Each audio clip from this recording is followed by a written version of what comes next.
I've played Pokemon quite a lot in my day. I mean, I don't wanna brag, but I've played every generation except 3, though technically I have played Gen 3. My cousin only plays Fire Red during visits, but throughout all the full playthroughs I've done, I've used a variety of teams, since Aura's outdo what Chuck Conroy does, and would plan out teams of 4 playthroughs. With all those teams I've used a lot of Pokemon, but haven't gone to use every Pokemon I wanted to. There are a lot of Pokemon I still want to use, but haven't gotten the chance to, either because I need to play more, or because the Pokemon in question has one big problem. They could only be found in late area in the game, or with a lot of the ones I haven't used yet, are just really weak and not worth using. So let's go through all of these Pokemon, and see which region will be on a future team. We'll discuss one Pokemon per region, starting with the one and only Kanto. When it comes to Kanto, I have 2 options, the Yellow Virtual Console or Let's Go Eevee. And with this Pokemon, it's gonna be in Let's Go. I've been itching to use this since a video I made. Yup, it's Parasect. I previously dunked on Parasect pretty hard, comparing Parasect to Leavanny, to figure out who the best bug grass type is, and the results are not in Parasect's favor. On paper, Parasect is good in Kanto, type trapping 4 gems offensively and 2 defensively. However, Parasect is only good in theory. Parasect has big issues to overcome. What jumps out immediately is underwhelming stats, an extremely low base total of 405, which is only on par with middle stage starters. And bug grass is terrible defensively. Bug grass has 2 common quad weaknesses, and used to have 3 in Gen 1, but that's why I want to use one now. Paras is easily found in Mount Moon, and this low base is at least distributed well enough, with low speed to give extra points to attack and defense. Plus there's Mega Drain, Leech Life, and Spore. 3 amazing moves. So next time I play Let's Go, I'm using Parasect. Now we're at Johto, where the Pokemon I want to use is Miltank. I mean, come on. With how much trouble Whitney gives people, except me, who hasn't thought about using her ace for themselves? I actually had the chance to use a Miltank once, during my Silver Nuzlocke. However, the Miltank would not send any Pokeball I threw at it, so I ended up knocking the Miltank out instead. But next time I play Crystal, I'm 100% adding one to my team. Miltank is a great base total of 490, which is very good for a non-evolving Pokemon. Miltank is a speedy tank. 100 speed is incredibly fast, with great HP and defense, and passable special defense. Miltank will allow for self-healing, and healing the party outside of battle. Miltank is found in Route 38, just after Morty. Miltank won't help against the next 2 immediate gyms, but can help with Claire and the League. The League minus Bruno, that is. I know when he made everyone hate Miltank, or maybe it's a 3D model. Those sausages. Ew. But for a Johto playthrough, I think Miltank will serve me well. Next, Johto playthrough I'm using the Mommy Milker Pokemon.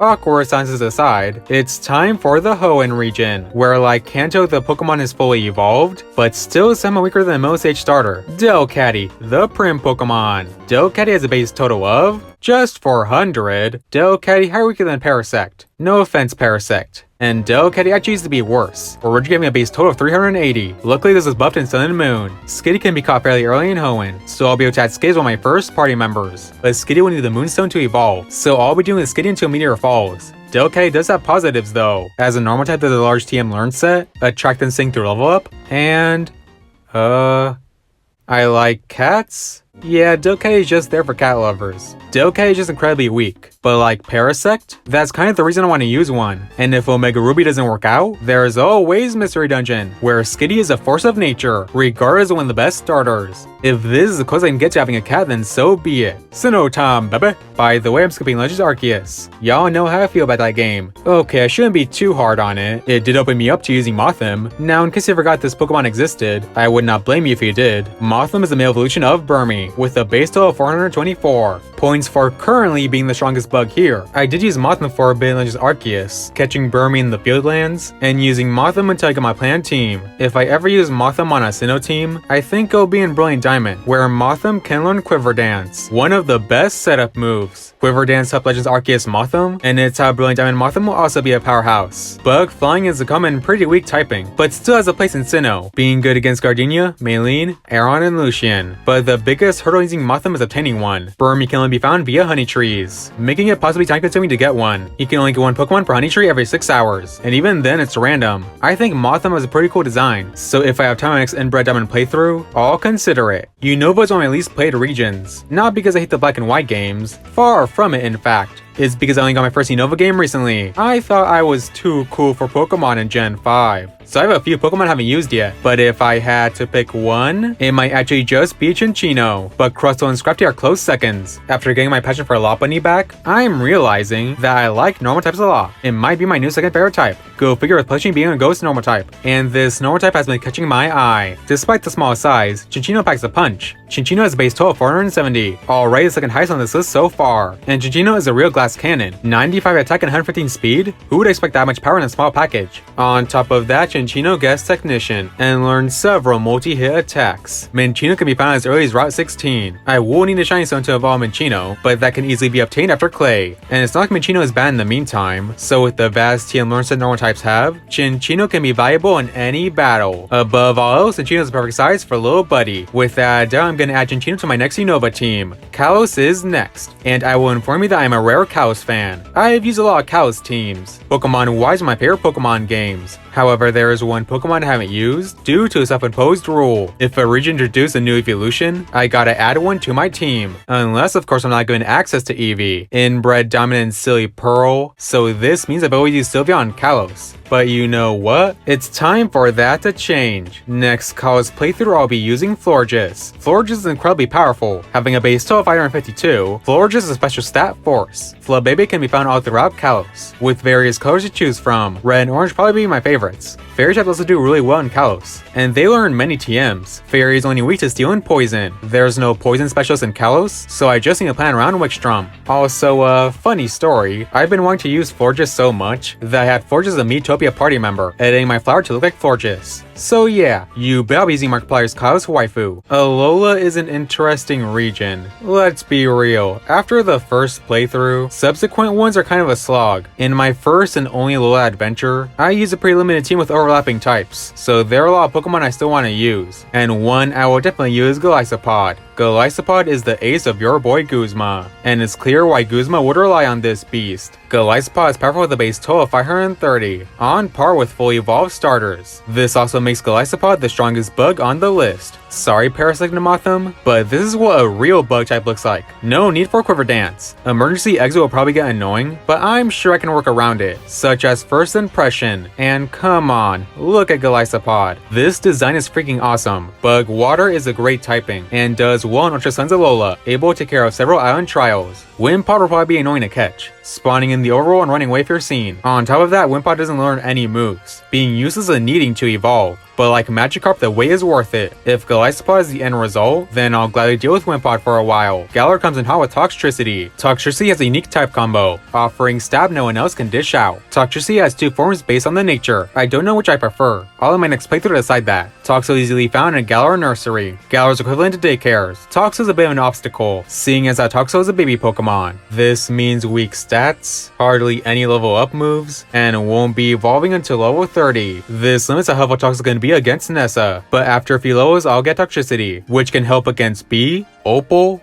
Bead, wow, that's it for gyms. But Toxtricity is good, I promise. That special attack is strong. Toxtricity is on the slow side, but Sword and Shield made it pretty easy to EV train, so I can easily work around that issue. There's also a Gigantamax form, and a cool one at that, though I don't have the DLC on my Switch, so it's not an option for me. As long as I cover that ground weakness, one will join my next shield team. And finally, there's Paldea. But I think we'll skip this region for now. I've only done one Scarlet playthrough, so the Pokemon I still want to use most of them. But to just pick one, I'll say Baxcalibur. I use Psychozar on my main team, so to not have type overlaps, I didn't use Baxcalibur. So if I ever play Scarlet again, I guess I'll use one. But with that, we've discussed every Pokemon I want to use, but still haven't. So what do you think? What moveset should I use? What Pokemon have you yet to use? Let me know in the comments below. All I know is that my next few playthroughs are gonna be pretty interesting, especially Kanto, Hoenn, and Sinnoh. Have a nice day, you wonderful people.